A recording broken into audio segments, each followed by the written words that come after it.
तांडे बिड्डा गांव निवासिनी का घायल अवस्था में विश्वरूप गांव के पुलिया के नीचे धान के खेत में घायल अवस्था में पाया जाना तथा लड़की के पिता रविंद्र पांडे द्वारा दिनांक 15 अक्टूबर 2022 को अपने ही गांव के नौशाद पुत्र नसरुद्दीन उर्फ धलाऊ के ऊपर नगरा थाने में नामजद तहरीर देना तथा नगरा थाने की पुलिस के द्वारा तत्परता दिखाते हुए अभियुक्त तत्काल गिरफ्तार करना तथा अभियुक्त से घटना के बारे में सही सबूत जुटाना तथा अभियुक्त बताए अनुसार घटना में प्रयोग किया गया सामान की बरामदगी दिनांक 16 अक्टूबर 2022 को करना यहाँ तक तो ठीक है, लेकिन अभियुक्त द्वारा पुलिस को झपटा मारकर भागना, अभियुक्त द्वारा झाड़ी से झोले में पहले से रखा तमंचा निकालकर पुलिस पार्टी के ऊपर फायर करना तथा पुलिस द्वारा आत्मरक्षार्थ कार्यवाही कर अभियुक्त के पांव में गोली मारकर घायल करना तथा घायल अवस्था में गिरफ्तार कर अभियुक्त को नगरा थाने में बंद करना।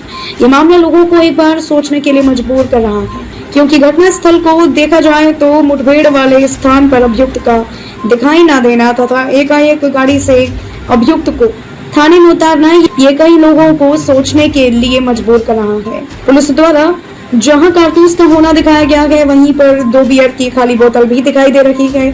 तो सवाल ये उठता है कि क्या अभियुक्त द्वारा अपनी बोतल में बियर भी रखी गई थी? अगर रखी गई थी तो क्या पुलिस द्वारा अभियुक्त को पीने के लिए छूट दी गई? आखिर वहां पर कहां से आई बियर की बोतल? इस मामले को लेकर सौरभ सिंह बघेल से जब मीडिया के लोगों ने पूछा तो बघेल का कहना था कि पुलिस अपना काम कर रही है। आरोपी की अरेस्टिंग भी हुई, पुलिस ने अरेस्ट भी किया और बुलडोजर भी चला। सर पूरा मामला क्या है सर, किससे? ये जनपद बलिया के थाना क्षेत्र नगरा में दिनांक 15/10/2022 को सुबह सूचना मिली थी कि ग्राम में रोड साइड पे लड़की बेहोशी की हालत में मिली है, जिसके हाथ की नस कटी हुई है और रक्त रिसाव हो रहा है। सूचना मिलते ही तत्काल पुलिस द्वारा मौके पर पहुंच करके लड़की को वहां से जिला अस्पताल भिजवाया गया, जहां पर उसका समुचित इलाज करवा करके बेहतर इलाज की व्यवस्था की गई और साथ के साथ मामले की जानकारी करके परिजनों से बात करके टीमों का गठन करके कि लड़की वहाँ कैसे पहुंची और कैसे उसको चोट आई, इसका अनावरण करने हेतु टीमों का गठन किया गया। इसी क्रम में आगे छानबीन करते जानकारी हुई कि 14 तारीख को शाम को लड़की अपनी कुछ सहेलियों के साथ मेले में गई थी। उन सहेलियों से जब पूछताछ की गई तो उनके द्वारा बताया गया कि मेले से लड़की किसी एक युवक के साथ वहाँ से गई थी, जिसके संबंध में जानकारी करते हुए उस युवक को पकड़ा गया और उस युवक से बाद में पूछताछ की गई। तो पूछताछ के दौरान उसके द्वारा इस चीज़ को अपने आरोपों को कबूला गया। उसके द्वारा बताया गया कि वही उस लड़की को वहाँ से मोटरसाइकिल पर लेकर के गया था, जिसके बाद उस जगह पे जाकर के सुनसान एरिया पा करके उसने मोटरसाइकिल रोकी थी ऑन दी प्रिटेक्स्ट ऑफ कि उसका जरा कुछ काम है, और उसके बाद अपनी जेब से रुमाल निकाल करके उस रुमाल से लड़की का मुंह दबा करके उसका गला घोंटने की कोशिश की और उसके बाद वहीं एक ब्लेड से उसके हाथ को काट करके लड़की को वहीं छोड़ करके वह वापस अपने घर आ गया। अभियुक्त की निशानदेही पर रुमाल, ब्लेड और जो अन्य सामान उसके द्वारा इस्तेमाल किए गए हैं उनको बरामद कर लिया गया है। अभियुक्त को गिरफ्तार करके जेल भेजा जा रहा है। इस संबंध में थाना नगरा पर 2 अभियोग पंजीकृत किए गए हैं, धारा 307 में और 3/25 आर्म्स एक्ट में। अग्रिम विवेचनात्मक कार्रवाई प्रचलित है।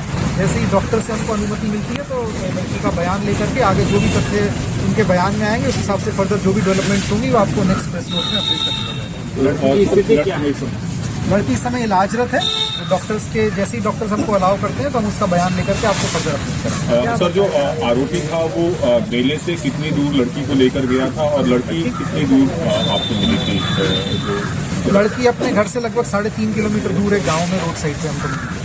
क्या वजह रही हत्या के? आरोपी के द्वारा कुछ बताया गया, इन सब चीज़ों की पुष्टि की जा रही है। जैसा कि मैंने आपको कहा, एक बार लड़की का बयान आएगा तो बहुत चीज़ें खुल करके आएंगी।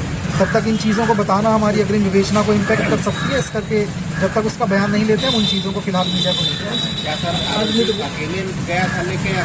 अभी तक जो आरोपी ने बताया वह अकेला ही लेकर के गया था। बाकी बयान में अगर कोई और चीज़ें आएंगी तो वो भी आप लोगों को। सर, परिजन बता रहे हैं कि BHU में वहाँ से फोरेंसिक जाँच के लिए उसका जो है 9 डॉक्टरों की टीमों ने परीक्षण के लिए भेजा है। क्या ऐसा कुछ है?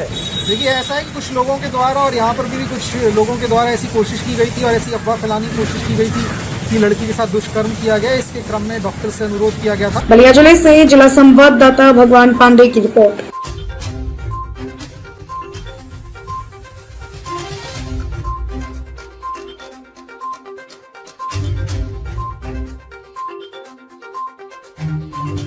नमस्कार, मैं हूं आरती माली। आप देख रहे हैं V124 न्यूज। चैनल को सब्सक्राइब करें और सबसे पहले खबर पाने के लिए घंटी के बटन को दबाएं।